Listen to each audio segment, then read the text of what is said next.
উত্তর নপাড়া গ্রামের মুরব্বিয়া এবং যুব সমাজ, আসসালামু আলাইকুম রহমতুল্লাহি ওয়া বারাকাতুহু। আজকে আমরা দীর্ঘক্ষণ এখানে যে বিষয়ে আলোচনা করছি, আমাদের উত্তর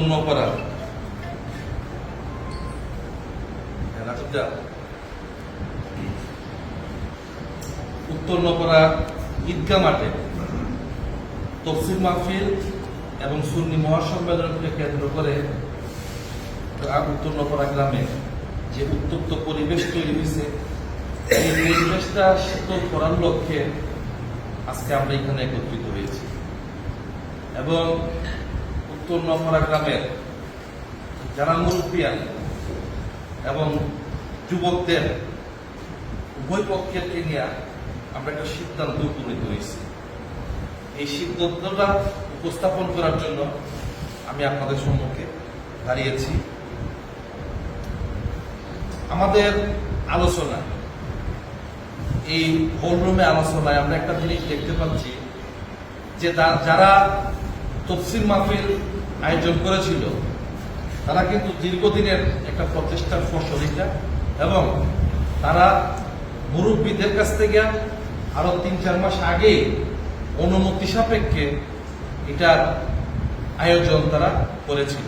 যা হঠাৎ করে অপর আরেকটি পক্ষ গ্রামের তারা ওখানে সুন্নি মহাসম্মেলন আয়োজন করে, যার ধারাবাহিকতায় এটা প্রশাসনের বিভিন্ন স্তরে অভিহিত হয় এবং প্রশাসনের বিভিন্ন স্তর থেকে আমার কাছে তাদের ফোন আসে।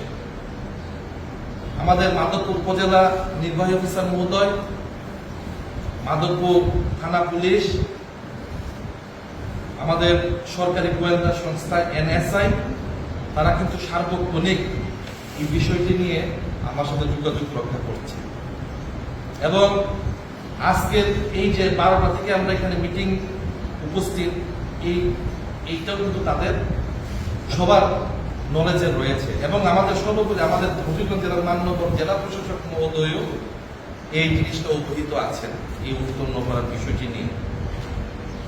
আমাদের ইউনু মহোদয় ডিসি কার্যালয় থেকে কিছুক্ষণ আগেও আমার সাথে যোগাযোগ করেছেন যে আপনারা কি সমাধানে এসেছেন, আলোচনা কতটুকু অগ্রগতি।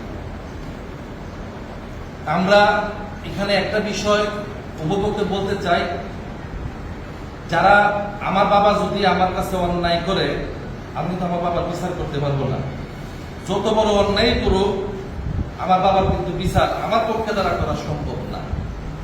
আমি যারা তফসির মাহফিল আয়োজন করছিলেন, এই যুব সম্প্রদায়ের প্রতি আমার অনুরোধ থাকবে, কথা থাকবে যে আমাদের গ্রামের মুরব্বিয়ানরা যাদের কথার প্রেক্ষিতে আপনারা তফসির মাহফিল আয়োজন করেছেন, ভিন্ন প্রেক্ষাপটের কারণে তারা হয়তো আজকে আপনাদের সাথে একমত পোষণ করছে না, ভিন্নতা আসছে। এই ভিন্নতাও তারা আবার সমাজ রক্ষার স্বার্থে, সমাজের শান্তি শৃঙ্খলা রক্ষার স্বার্থে ভিন্নতা পোষণ করছেন এবং তাই বলে আমি আমার গ্রামের মুরব্বীদেরকে দোষারোপ করতে পারবো না, তাদেরকে অপবাদ দিতে পারবো না। আর যে কোনো সভা সমাবেশ ওয়াজ মাহফিল আয়োজনের ক্ষেত্রে আমাদের মান্যবর জেলা প্রশাসক মহোদয়ের একটি অনুমতির প্রয়োজন হয়। এখানে দুই পক্ষের কোনো পক্ষই মান্যবর জেলা প্রশাসক মহোদয়ের কিন্তু অনুমতি আপনারা নেননি, কিন্তু আমাদের এলাকার যেসব ওয়াজ মাহফিল সংগঠিত হয়ে থাকে বেশিরভাগ শতকরা 95% জেলা প্রশাসক মহোদয়ের অনুমোদন থাকে না। কিন্তু ওই সকল ওয়াজ মাহফিলে কোনো বাধা বা আপত্তি না থাকায় আমরা প্রশাসন বা থানা প্রশাসন এর বিরুদ্ধে কোনো ব্যবস্থা নেয় না। কিন্তু যখন দ্বিমত চলে আসে তখন পুলিশ প্রশাসন বলেন, উপজেলা প্রশাসন বলেন, ইউনিয়ন পরিষদ বলেন, তখন আপনাদেরকে ওইখানে হস্তক্ষেপ করতে হয়। আপনারা যারা দুই পক্ষ সুন্নি মহাসম্মেলন করেন আর তফসির মাহফিল করেন, তারা উভয় পক্ষে আমাদের খুব নিকটাত্মীয়, আমাদের অতি পরিচিত। আমাদের মধ্যে মতবিরোধ থাকতে পারে, মতে ভিন্নতা থাকতে পারে, আমাদের বিশ্বাসে ভিন্নতা থাকতে পারে, কিন্তু অনুষ্ঠান আয়োজন করার অধিকার সবার আছে, কেউ সেখানে বাধা প্রয়োগ করতে পারে না। আমরা আপনাদেরকে এখানে উপস্থিত থেকে গ্রামের মুরব্বিয়ানদেরকে নিয়ে এবং দুই পক্ষের দুইজনকে নিয়ে আমরা আমার রুমে কিছু রুদ্রতার কথাবার্তা বলেছি। ওইখানে আমরা অনেক কথা বলেছি যেগুলো আসলে এই হাউসে আমরা প্রকাশ করতে চাই না। আমরা প্রথমেই একটা কথা বলছি যে আমার বাবা অন্যায়, আমার প্রতি যতই অন্যায় করুক, আমি কিন্তু আমার বাবা বিচার করা আমার পক্ষে সম্ভব না। এটা কুরআন হাদিসের মাধ্যমে প্রমাণিত। সেইভাবে আমাদের গ্রামের মুরব্বিয়ান আমাদের মা বাবার সমতুল্য, আমরা সেইভাবে ওনাদেরকে শ্রদ্ধা করি। আজকে এখানে আমরা একটা সিদ্ধান্ত উপনীত হয়েছি যে কেউ যদি সুন্নি মাহফিল করতে চায় সুন্নি মাহফিলও হবে, কেউ যদি কুরআন তাফসীর করতে চায় কুরআন তাফসীরও হবে, কিন্তু সেটা যথাযথ আইনি প্রচেষ্টায়, আইনি পথ অবলম্বন করে।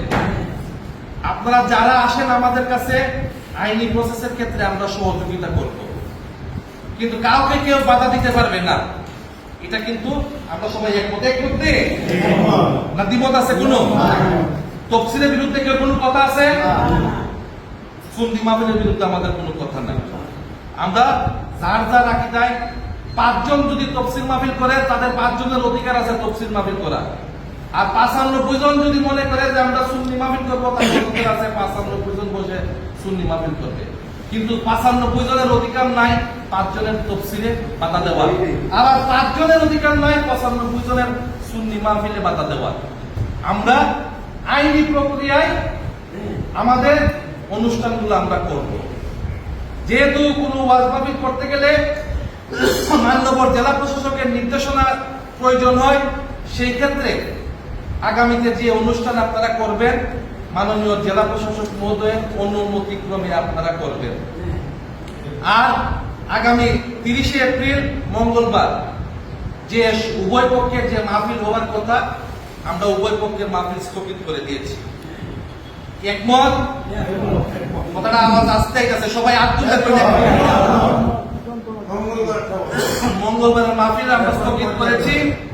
মঙ্গলবারের পরবর্তীতে আপনারা যে কোনো সময় যে মাহফিল করেন, কিন্তু একসাথে করা যাবে না। যখন আপনারা আইনি প্রক্রিয়া অনুসরণ করবেন তখন কোনোটাই একদিন হবে না। এই জন্য আপনারা আইনি প্রক্রিয়া অবলম্বন করে সুন্নি মহাসম্মেলন করবেন, আইনি প্রক্রিয়া অনুসরণ করে তাফসীর মাহফিল করবেন। কেউ কারটাতে কোনো বাধা প্রয়োগ করতে পারবেন না, ঠিক? আর যে মুরব্বিয়ান কেউই কিন্তু তাফসীরের বিরুদ্ধে না। আপনারা শুনে আনন্দিত হবেন, আগামীতে তাফসীর মাহফিল করার জন্য আমরা যারা ওইখানে উপস্থিত হয়েছিলাম, আমরা কিন্তু একটা চাঁদা নির্ধারণ করছি যারা তাফসীর করবে তাদেরকে সহযোগিতা করার জন্য। আমি মনে করি চাঁদাটাকে কত বৈধ প্রকাশ করা উচিত, কারণ তাফসীর পছন্দ করে না যে কথাটা আসছে, এই বিতর্কতা যাতে না থাকে। ঠিক আছে?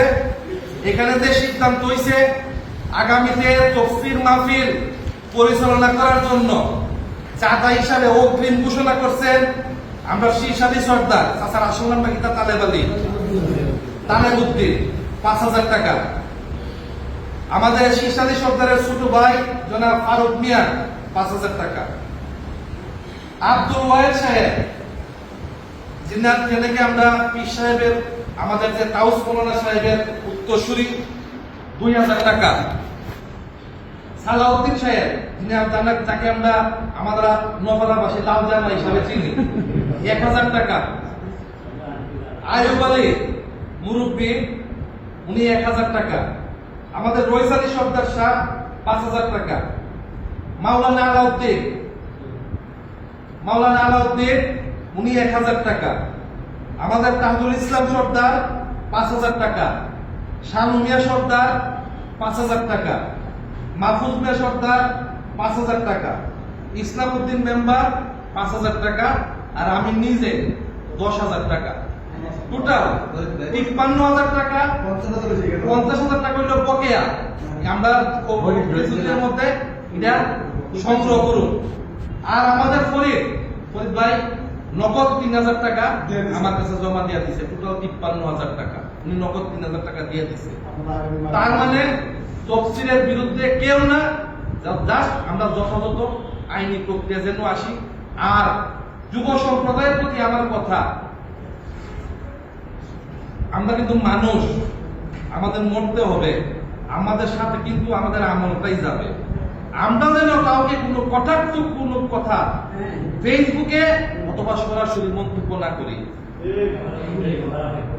হ্যাঁ হ্যাঁ, আমরা যেন কেউ কোন ধরনের কাউকে কটাক্ষ করে কথা না বলি। যে সকল কথা ফেসবুকে আগে লেখা হচ্ছে এগুলো যেন আমরা বাদ দিয়ে দেই। আমাদের চলতে হবে একসাথে। আমি বললে পরে আপনারা এবেন জানাতে কথা, তখন কেউ বুঝতো না কেটা তফসিল করছে আর কেটা সুন্নি মহাসম্মেলন করছে, কেউ খুঁজে এটা। তখন তো সবাই একসাথে জানাজা করে। আপনারা যখন মারা যাইবেন সুন্নি মহাসম্মেলন যারা করেন বা তফসিল করেন, আমি কিন্তু যাব, আমি কিন্তু একটা আকীদায় বিশ্বাসী। এখন আমি কিন্তু সব জায়গাতেই যাব, আমি তখন বুঝি না কে সুন্নি মহাসম্মেলন করছে আর কে তফসিল মাহফিল করছে। তখন আমরা মানুষ হিসাবে যাই, একজন ভালো মানুষ হিসাবে যাই। এই ভালো মানুষটা আমাদের আচার আচরণে ফুটে ওঠে। তাই আলাউদ্দিন সাহেবকে আমি বলবো, মাওলানা আলাউদ্দিন সাহেবকে বলবো, আপনাদের সুন্নি মহাসম্মেলনের পক্ষে যারা ফেসবুকে বিভিন্ন মন্তব্য করছে এগুলো আপনারা সব ডিলিট করাইবেন। আর জুয়েল তফসিল মাহফিলের পক্ষে যারা বিভিন্ন মন্তব্য করছে এটি তোমরা ডিলিট করাইবা, যাতে আমাদের মধ্যে সামাজিক অবক্ষয় না হয়, সামাজিক ভাবে আমাদের শ্রদ্ধা বুঝটা যেন ঠিক থাকে। তাজল চাচা যে তফসিল মাহফিলের আয়োজক জুয়েল, আমি তার বাবা তাজল চাচা স্বীকার করছে যে আমি তফসিল মাহফিল জীবনে করছি না, আমি সবসময় সুন্নি মাহফিল করছি। এরা পুরাতন করতে চাইছে, এই জন্য এরা আমি মতামত দিছি করুন। এটা ভালো জিনিস যে তারা গান বাজনা না করিয়া তারা কোরআন লইয়া চর্চা করবে।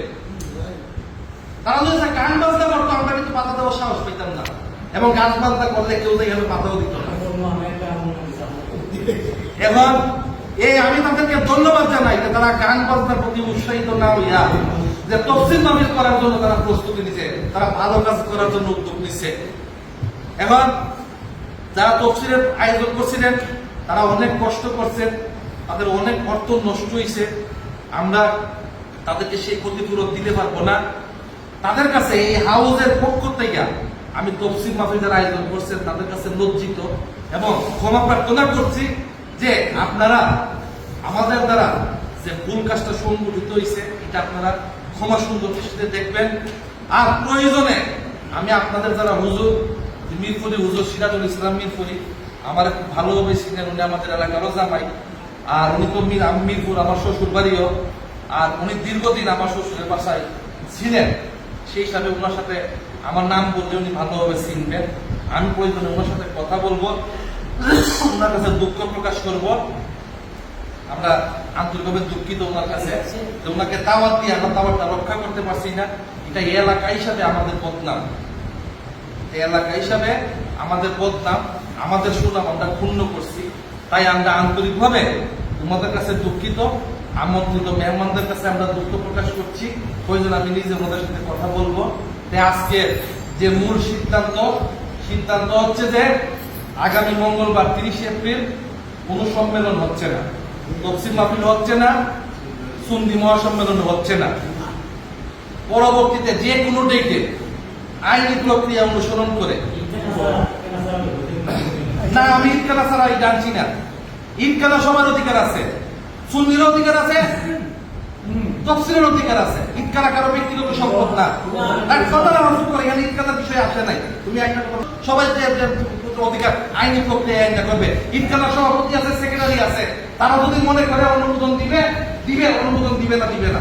এটা ঈদকালা সভাপতি সেক্রেটারির বিষয়, শেষ তাদের বিষয়। এখন আগামী 24 তারিখে 30 তারিখের পরে আপনারা যে সম্মেলন করতে চান আইনি প্রক্রিয়া অনুসরণ করে আসেন, আমাদের কাছে আসেন, আমরা পরামর্শ গাইডলাইন আপনাকে দিব কিভাবে আইনি প্রক্রিয়ায় আগাতে হয়।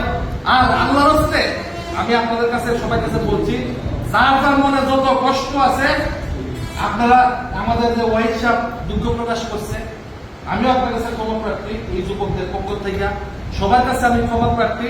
আপনার যেন কেউ কাউকে কোন প্রকার কটাক্ষ করে কথা না বলি, আর আইনি প্রক্রিয়া অনুসরণ করে আমরা যার যার অনুষ্ঠান করব।